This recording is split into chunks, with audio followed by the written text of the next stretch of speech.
Duty, honor, country dictate what you ought to be, what you can be, what you will be. The destiny of man is not measured by material computations. When great forces are on the move in the world, we learn we're spirits, not animals. Now, we are the masters of our fate. Hey there, gents. Welcome back to another episode of the Wolf and Iron podcast. I'm your host, Mike Yarbrough, founder and curator of wolfandiron.com, and I'm glad you're here. Man, I'll go ahead and tell you right now, today's interview is one that I've been looking forward to for some time. My guest is Donald McAlister, and he's one of the guys over at the Independence Fund. And I've told you guys previously in a past podcast that one of the things that I wanted to do with Wolf and Iron was take at least 2 podcast episodes of the year and devote them to causes that men need to be seriously involved in, and we need to have on our radar, and where we can find good battle. And this is certainly one of those. And that's supporting our veterans, taking care of our veterans. And the Independence Fund is doing this as good, if not better, than anybody else. Plus, they're just doing some really exciting things. And they're kind of local to me. I actually met Donald at an event here in Charlotte. And so I was just really excited to connect with him and give you guys a chance to hear what the Independence Fund is up to right at Veterans Day. Wouldn't you know it? And so this is a great organization that you guys can support and should support. And you can find the ways to do that and more information about the Independence Fund by heading over to wolfandiron.com/Independence Fund. Man, this is a worthy cause. And it's a great conversation. And without further ado, here's my friend, Donald McAlister. Mr. Donald McAlister, thank you so much for being part of the Wolf and Iron podcast. Thank you for having me, Mike. So you and I met, we had a chance meeting at the Heroes Convention here in Charlotte. And so this was several months ago, actually. And my wife and I, we were there with our team. We were actually trying to sell. We had some comic book rings. So for those guys who are listening to this, they don't know what's going on. I have a ring business where I create rings, and we actually had a line of comic book rings that we were doing. And the Heroes Convention is kind of like a Comic-Con, but it's just a smaller version of that, but it's still big.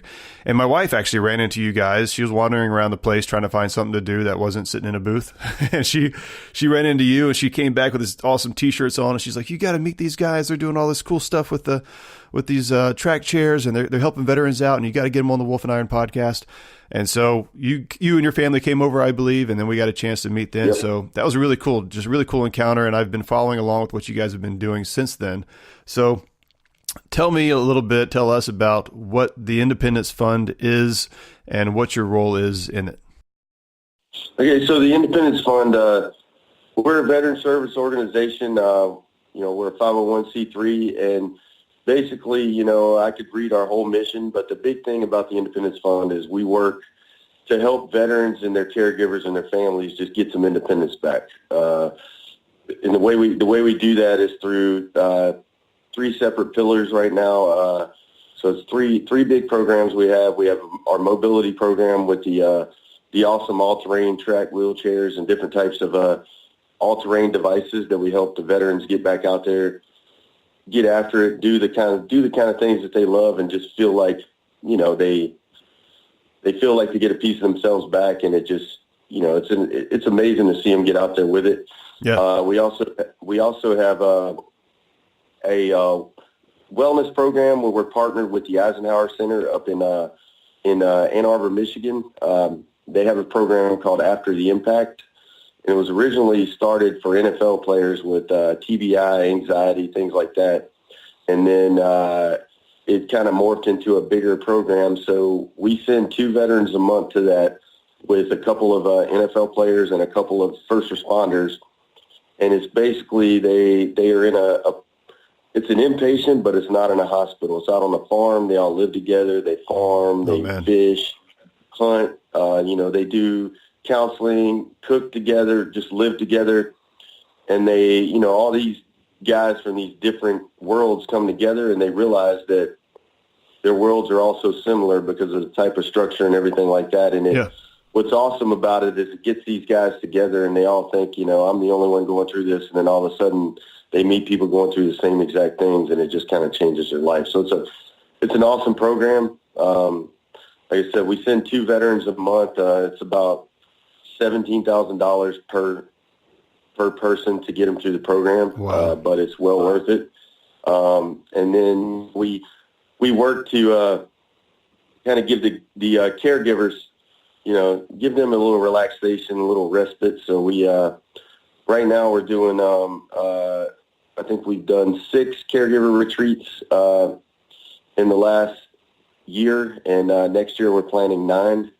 And they're basically a nice 4-day weekend for the caregivers to get away and just be around people going through the same type things that they're doing, and just take some of that weight off of their chest and just let them relax a little bit, and then network and find people again going through the same type things they're going, and just make more friends. And the thing we do with that is we kind of separate them into, we do a mother's retreat, we do a spouse's retreat, and we do a children's retreat, which they're not kids, but they're, children of veterans that have been taking care of their mothers or fathers or whatever. So it's pretty awesome. So that's the Independence Fund in a nutshell. And like I said, everything that we do is through donations.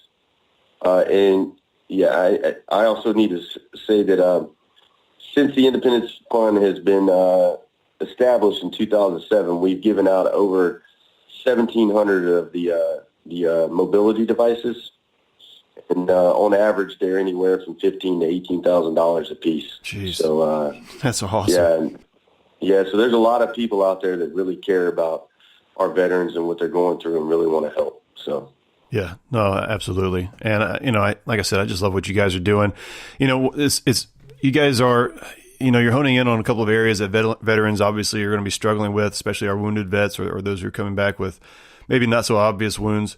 But even talking about the caregivers, I think it's just so key, because there is that caregiver fatigue.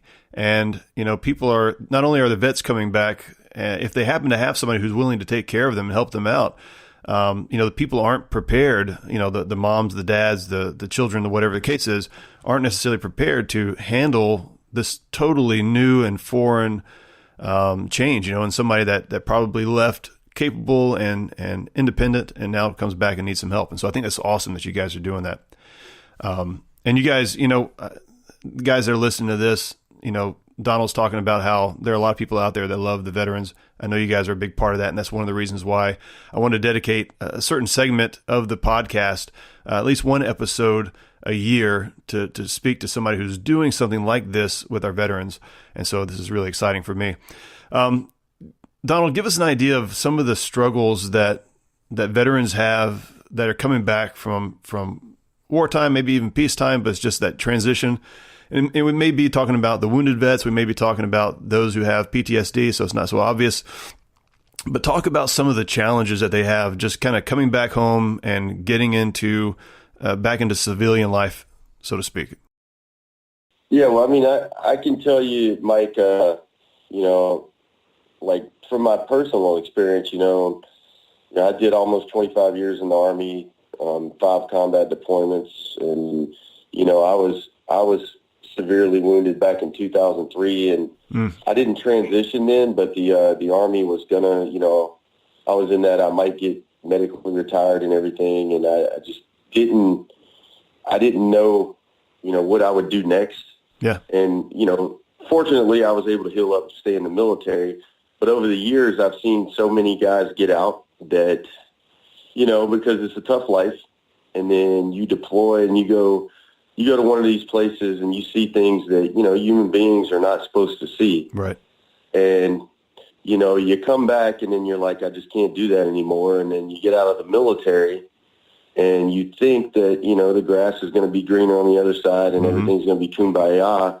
But the problem a lot of guys have, even guys that haven't deployed, when they get out, is they go back home, and then, what I get from them is they just feel alone.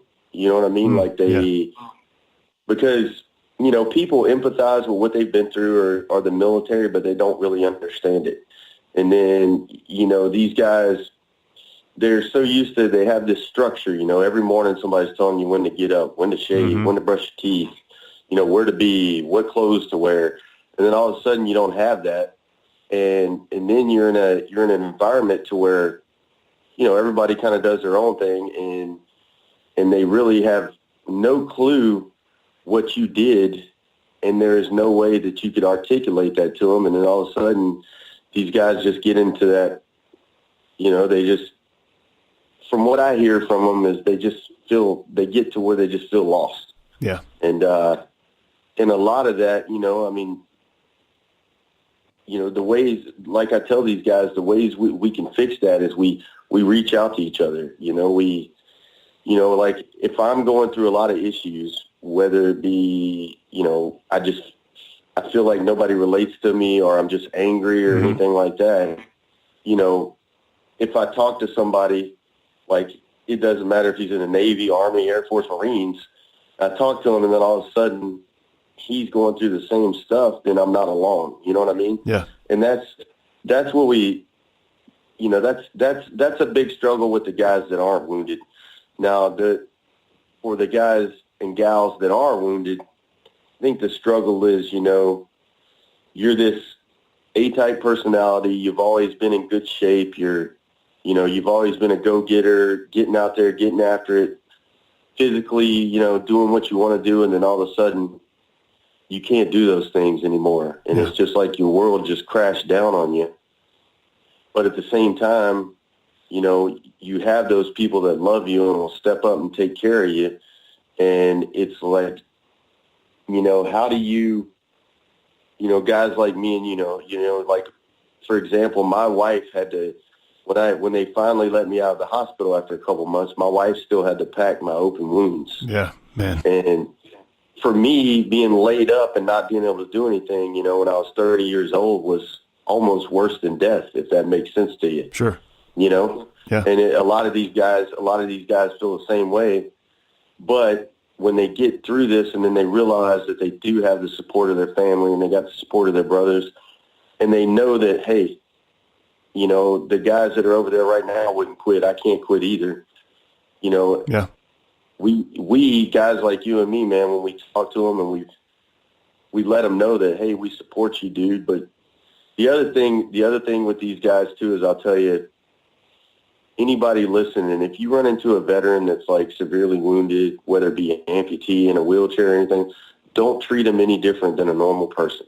Great. The worst thing you can do is, talk to them slow and act like something's wrong with them, because they're just, they're not right.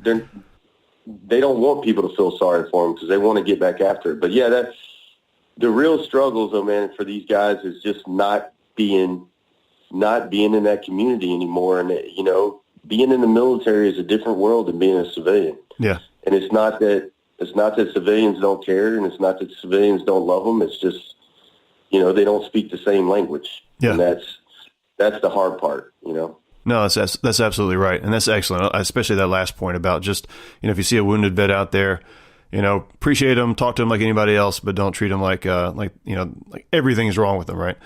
Yeah. Well, I was in the Navy for a few years, and so I got, I didn't have any difficult combat experience. I wasn't in any kind of difficult situations other than being on a ship with a bunch of dudes. It wasn't that difficult for me. It was a weird transition coming back home. So I'm not even going to try to relate that to what veterans go through, but I got something of an idea of that. But I will say, though, that, boot camp, for guys who don't know, who haven't been through this experience and that are listening to this, the military works so hard to get into your mind that you're no longer an individual concerned with himself, concerned with his own ideas and where he's going to go and what he's going to do tomorrow and that kind of stuff. Everything you do involves and impacts somebody else in your group. And so, you either conform to that and become, really, the camaraderie is really there, or, you don't, and you probably wouldn't do very well in the military. But by the time you get through a few years of being in the military, you realize that everything you do has consequences in some way to everybody else that's around you. And so there is no kind of reverse boot camp, right? So when you come out of boot camp, or when you come out of the military, you basically just get your duffel bag and you go, or whatever you got. But there's nothing that says, okay, let's get you back into civilian life. At least it wasn't for me. And I don't think there is for most of them. And so when they come out of the military, it is very much still that ingrained mindset. Like, we all need to be doing this together. We all need to be part of something together. And when they come home and, mom's going off to work and dad's going off to work, if they have a mom and dad, or, everybody's just kind of doing their own thing. This very individualistic mindset has become something foreign and actually it's a bit scary, actually, when you first come back and you don't have your brothers there to talk to the same routine, like you said, every day. So I really want to impress that on the guys that are listening to this, that don't have familiarity with it. And also, you made a really great point, Donald, about the guys that are getting wounded, that are losing limbs and stuff like that, or being, hurt in some other kind of way. Just like you said, Donald, these guys are it's not like I have a neighbor, for example, that lost his leg to diabetes. Poor guy, right? But he wasn't the most active guy. He's in his 50s, probably getting close to his 60s, if not already there. And so when he lost his leg, he was just sort of like, hey, it's part of life. It just happens, Imagine that's not a very big drop for him, really. But for the guy who's willing to, he's running all the time and he's exercising and he's, willing to put his life on the line. He's got so much passion and so much energy for life. And then to just get knocked down like that, man, that is a big drop. And, I want guys to really understand that. That's a big deal, for somebody to go through. And it's not something that it would be almost like taking a pro athlete and kind of like you said with that other group that you guys work with, taking a pro athlete that gets injured and his whole life has been about, his physical ability and his agility and his endurance and all that kind of stuff, and then have that knocked out of him. So it's a big deal, guys. And so, thanks for bringing that up. I just wanted to kind of provide some slightly civilian clarification there and on those points. So let me ask this, and this might be, I don't know if this is controversial or not. It might be, but there's a lot of great groups out there. Independence Fund's one of them, but there are many out there helping veterans out. Why is Independence Fund and so many of these groups, these organizations needed? I mean, why are veterans, why is there not a structure in place that just like the military is serious about getting guys in and training them up, why is there not something that, and maybe you don't have the answer to this, that helps them as they're coming out? Well, I'll tell you, I don't know the why there is not. I know there should be.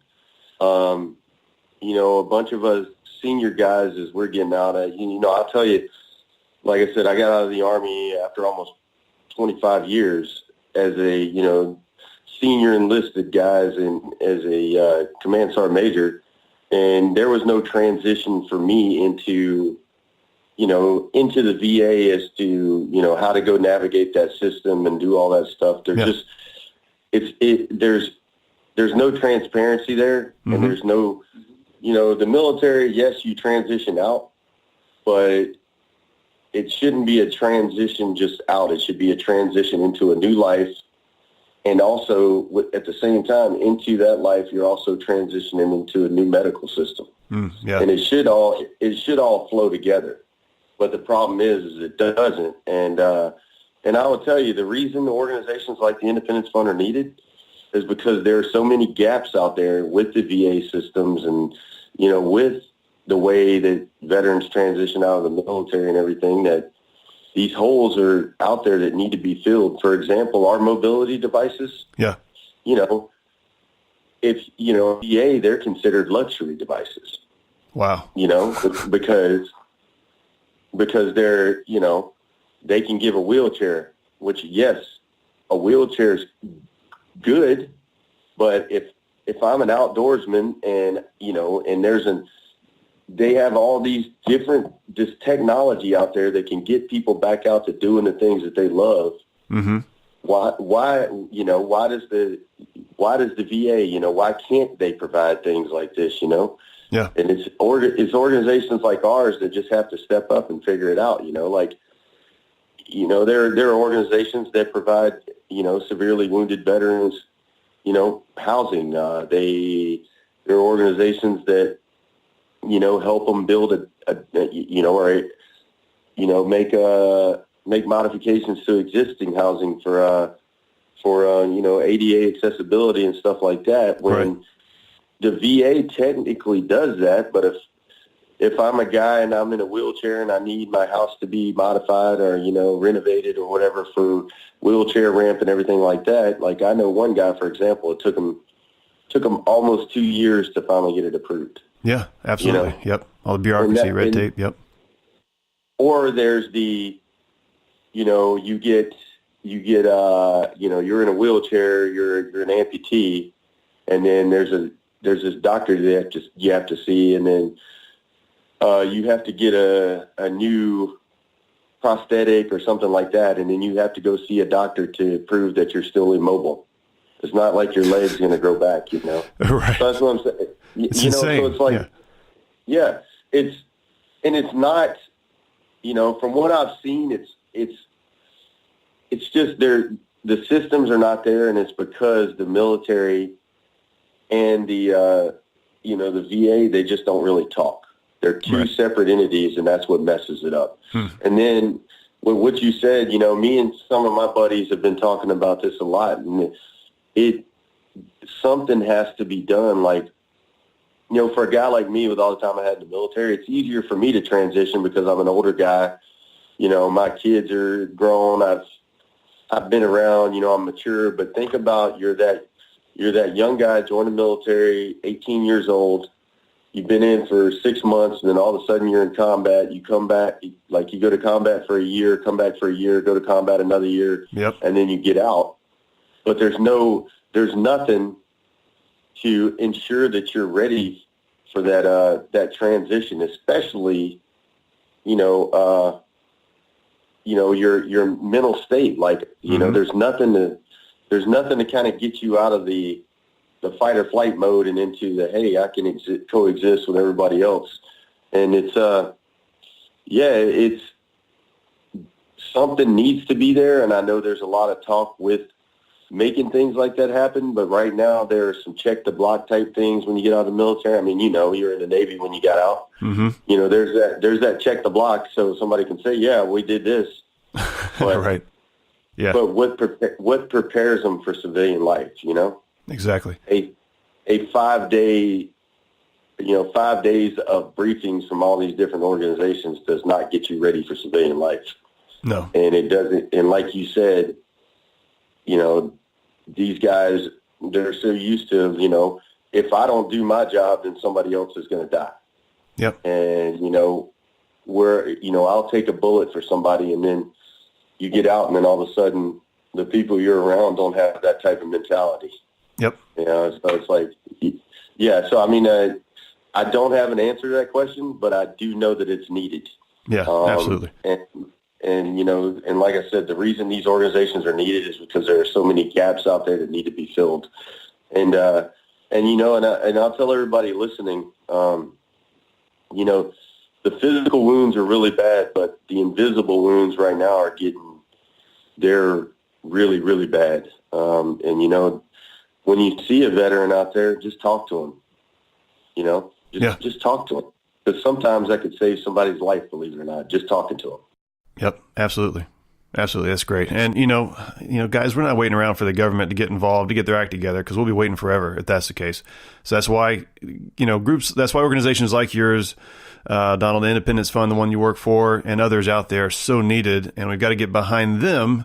I mean, we need to put pressure on Washington. Yes, we need to get things straightened out there. But, as we know, that's a hard road. And it's a lot of times it's easier just to get people who are willing involved and make some things happen. I want to talk about these track chairs for a second, because you said that the VA considers these things luxury. They need to have like another category just called badass, because these things are awesome. And you guys, if you head over to the website, you can go over to wolfendiron.com/independence fund, and you can see all of the show notes for this episode, but you'll see some pictures as well for these all-terrain track chairs. And these things they're like tanks. They're awesome. I mean, they just look amazing. And I mean, the guys going from a wheelchair, run-of-the-mill wheelchair, to this thing is awesome. Do you know how you guys came up with this design, or how this came about? Well, the way it came about was there was a company, somebody had told me the name of the company, I don't remember it, that originally designed the track concept for the wheelchairs. And in 2007, Bill O'Reilly had actually visited some veterans in Walter Reed. And one of them I think he said one of them told him about the chair. He saw a picture of the chair and was talking about how that looked like it would be life-changing. Yeah.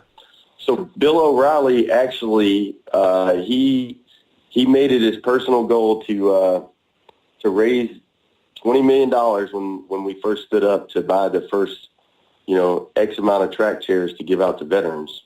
And the way he did that was he actually got a picture of all the, the five previous presidents, had them all sign them, and then auctioned them off. Wow. And he actually raised $20 million for these chairs. And like he says, when he saw this thing, he had never seen anything like it. And when like he said, he could imagine being in a wheelchair. And, in a wheelchair, you can't really go out in the yard. You can't go hunting, fishing. You can't put your kid on your lap and just cruise. And he saw these things and knew they would be life-altering for these guys. And, he tried to get the VA to do it, and the VA wouldn't. Obviously they said it's not a necessity. Uh-huh. So he worked to raise the money to get them for these guys. And since then, there are quite a few companies now that are making them, and they're continually getting better. And they're just, I can't say it any more than they've literally changed lives. Yeah. They do. And badass is like not even, it doesn't even cover it. No. It's like they took a Terminator machine and they just took the top half off and just put the soldier in there. It's awesome. These things are just amazing. You guys go check it out. You're going to be blown away by the way these things look.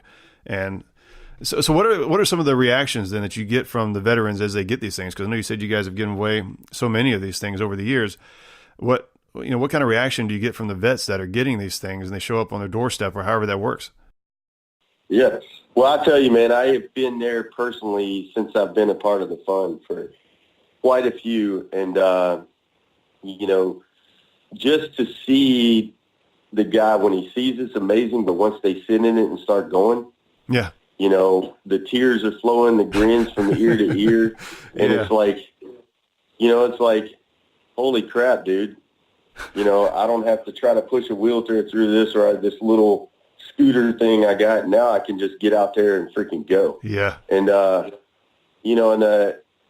badass thing about it is, and I'm not just saying this, man. You can literally see it in their eyes and in their face that, they're alive again. Yeah. You know what I mean? Like it's just watching it is like no feeling on earth, man. Like for me, there was, getting out of the military, there's always that little piece of your heart that's missing. You get that hole in there. Yeah. And every time I meet one of these guys and see him, a little bit of that hole gets filled up, That's awesome. And it's just, yeah, I tell you, man, like just to see the reaction these guys have. And we also have these cool chairs called Zoom chairs. Yeah. They're not tracked, but they're all terrain. They have these 4 little badass tires on them. And I'll tell you a quick story. So we were presenting one of those to a retired command sergeant major right outside of Fort Bragg. Old tough guy. He did 32 years in the military, and then got out and was I think he was on the sheriff's department for 17 years, and then he got cancer and had a tumor, and it affected him, basically pretty much paralyzing from the waist down. Man. But he saw this Zoom chair, like he thought the track chairs were cool, but the Zoom chair said it'd go fast, so he wanted to go fast. And so I get to his house, and I actually brought my daughters with me for this one because I wanted to see how much this really affects these guys. Yeah. And I get in there, and he's the old, the typical old, crusty, mean, kind of like Clint Eastwood on Gran Torino. Right. Yeah. And he's all tough and he's badass. And then we pull the Zoom chair out, and then he sees it, and he goes from being all tough to smile from ear to ear. And then we get him squared away, get him sitting in there, and this Zoom chair goes about 12 miles an hour. Wow. Yeah. And he takes it and cruises around his neighborhood, comes back, and I think it's on our Facebook, but so I was like, what do you think now, Sergeant Major? And he's like, and this is the exact words. He's like, man, he's like, you changed it. He's like, you made my day. You made my year. You made my millennium. You made my life, man. Wow. He's like, now I'm going to go to the beach. like his exact words, he's like, I'm going to go to the beach, and now I'm going to be able to chase all the girls. You know, this like, old guy, yeah. But, you know, just to see, like, from the point of getting to his house to him actually sitting in the chair and then going, like, I'm telling you, man, it blows you away, because you can see that they're like, I can get out and do shit now. I mean, excuse my language, sorry. But, no, you're good. Yeah, I can get out and do things now, and it's amazing. Yeah, man. And that's what it's all about. I mean, that final moment when when you're helping these guys out, they see that their world has changed. You know, the world is opened back up to them, right? They can go out with some confidence and, get that self-esteem going again, feel good about themselves and get some confidence there. And, and that's just awesome. That's really awesome. Well, look, I want to wrap this thing up. This is a great conversation, and I'm going to tell all the guys, look, you need to go check out Independence Fund. You can head over to independencefund.org and check these guys out from that standpoint, or you can head over to wolfandiron.com/independencefund, have a look at some of the things that they're doing. But, this is going to come out around Veterans Day, and I want you guys to have an opportunity to give big to these guys. As you can see, there's some big expenses that Independence Fund has to bear here, and there's a lot of generosity in this country, no doubt. But, you guys can be a part of that. And if you're looking for some place to give, you want to give back to some veterans because they've given so much to you, this is a great organization to support. So I want you guys to do that. But before I let go here, there's two things I want to ask. The first thing is, Donald, what does this mean to you as a man and as a former, you said you're a Marine, is that right? No, I was 82nd Airborne most of my career, Army. Okay, so Army, yeah. As a veteran, having gone through some of these struggles yourself, what does it mean to you to be able to do this thing now and give so much back to the other veterans? I can tell you, man, it's right now it literally it makes me feel alive, and I'll say it because the guys out there know what I'm talking about. When I had to make the choice to retire, I could put that face on that I was having a good time and this and that, but never, it wasn't there. There was just a void, and then to be able to transition into something like this to where I'm still around, my brothers and sisters, but at the same time, I'm able to bring some joy to them. Like it makes me feel more alive now than I've ever been. You know how they say, you feel the most alive before you die? Yeah. Like, that's true, because I've been that way, but right now I feel the most alive that I've ever felt, because this is it's such an amazing mission, man, and there's so many great people out there, not only the guys and gals that we're helping, but the people that want to help. And I want to, is it okay if I give a shout out to a couple people real quick? Absolutely, yeah. No, because like I tell you, man, I did all my time in the military, and I got out, and I've done a lot of outreach for what we're doing, and I have met a lot of people out there that really want to volunteer their time and efforts and don't want to ask anything of us. And it's I have met like we worked with Florida Georgia Line. Those guys are amazing. They didn't ask anything of us except for to show up, and they just wanted to show veterans a good time.